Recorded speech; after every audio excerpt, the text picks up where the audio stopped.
le carter d'embrayage est démonté.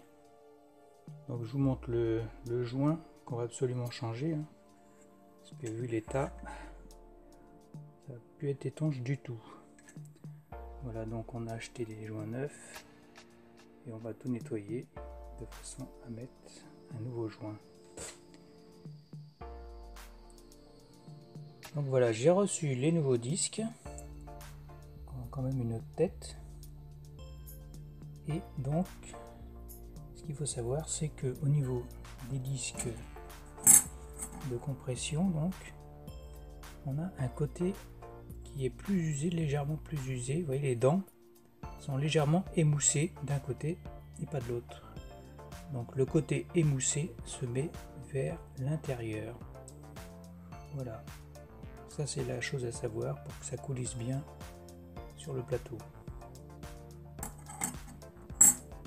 Donc, ces disques ont un sens. Les disques garnis n'ont pas de sens particulier. Donc, on va les baigner dans l'huile de boîte pour bien les lubrifier. Et après, on va remonter tout ça donc en intercalant donc un disque de compression et un disque garni. Quand on a bien lubrifié chaque plateau, on commence par le premier, qui est garni d'un côté, puisque le fond de la cloche sert de plateau d'appui. Et on enclenche donc le premier, et ensuite le deuxième disque qui est garni des deux côtés. Voilà. Ensuite on passe au disque tout métal, avec bien sûr le côté émoussé vers l'intérieur.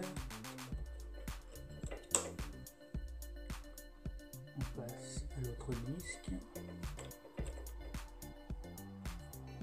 le disque métal, on vérifie.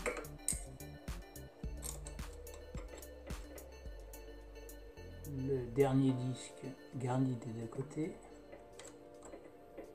Voilà. Et ensuite on finit par la cloche donc, qui elle est un plateau donc, qui appuie sur les disques. Voilà.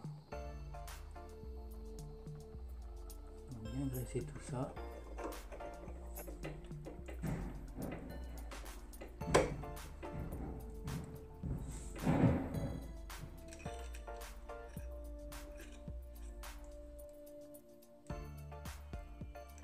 Voilà, donc on enclenche chaque vis à la main, tout doucement.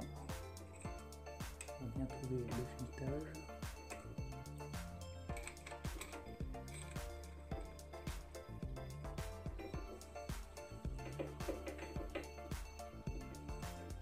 Voilà, on fait à la main tant qu'on peut.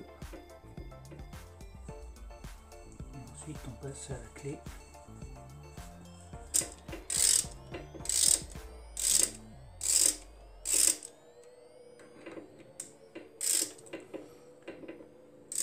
Et bien sûr, on serre en diagonale, surtout le serrage final.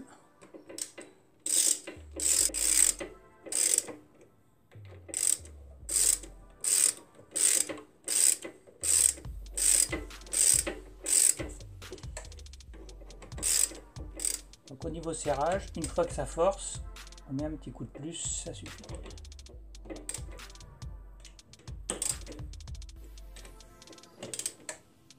Voilà.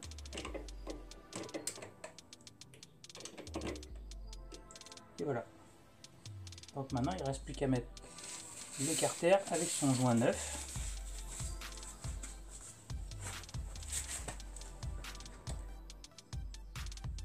Voilà, donc on vient positionner le joint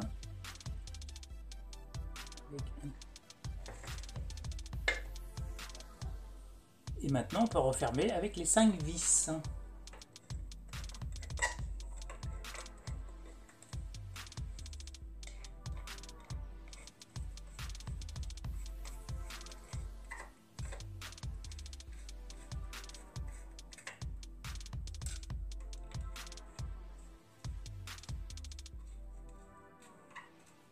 Et on serre sans exagérer, comme c'est de l'aluminium.